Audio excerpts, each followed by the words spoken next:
जे जो हार जे छत्तीसगढ़ संगवारी हो शाम के समय हो चुके हैं और बारात भी आ चुके हैं और देखो हमर भी रेडी हो चुके हैं, है ना। और पीछे दीदी मन खड़े हैं, ये देखो दोनों बहन। कैसे लगा कमेंट करके जरूर बताओ। चलो आज के ब्लॉग ला शुरू करते हैं। बहुत मज़ेदार ब्लॉग होने वाला है, काबर की ये शादी वाले ब्लॉग है तो पूरा लास्ट तक जरूर देखो। और इधर से आवा थी मम्मी है, दे एंट्री मारा था एकदम। अब इससे शुरू करा था।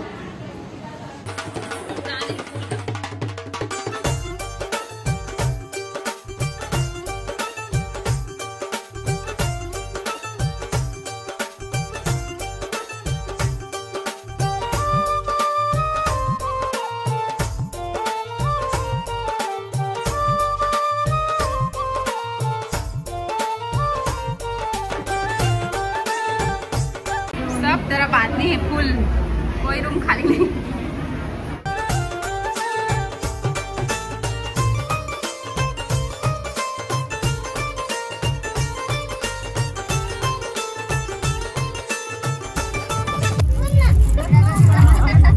डांस कर लेना बेटा बुआ शादी में, चलो चल डांस कर ले, डांस कर ले बाबू।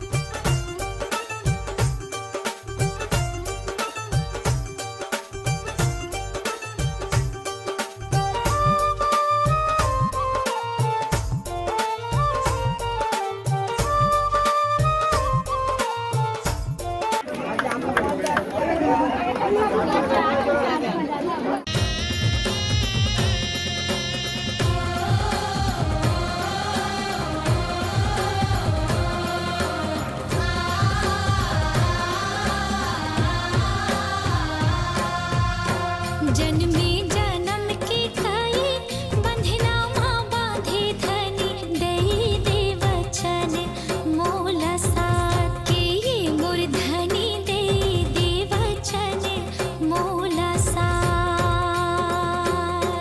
तीर्थ बरत जब जइबे संग संग मोला ले जइबे डेरी अंग रही हो तुहार के ये मूर्धनी दे दे वचन मोला।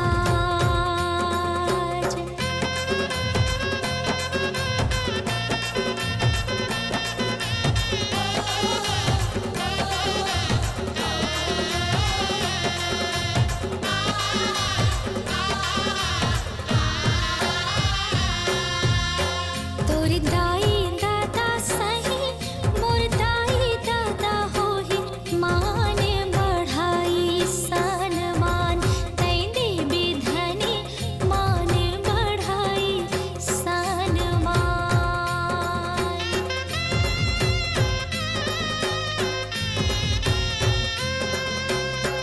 जिंदगी के तीन घड़ी भारे भरोसा रही झने छोटे कभू संग साथ के ये मूर्धनी दे दे वचन मोला।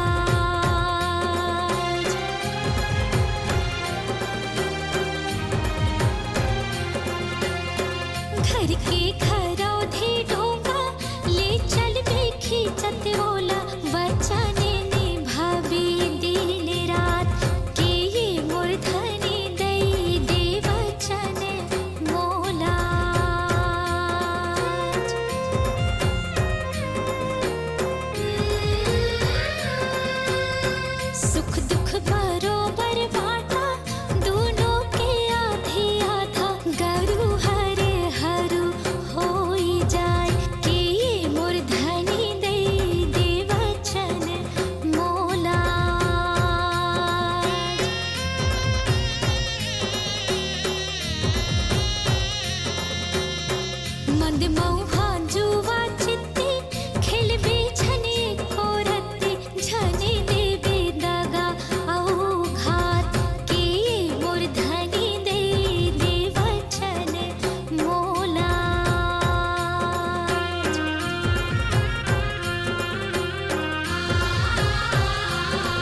शादी से घर वापस आ चुके हैं हमन हाँ। तो आज के ब्लॉग कैसे लगी आप मन ला कमेंट करके जरूर बताओ। अगर अच्छा लगी सो ही तो लाइक कर दूँ है ना, और वीडियो ज़्यादा से ज़्यादा शेयर करूँ। चैनल में नवा है तो सब्सक्राइब कर दूँ। तो मिलते हैं नेक्स्ट ब्लॉग में, तब तक के लिए बाय बाय, टेक केयर, जय जोहार, जय छत्तीसगढ़।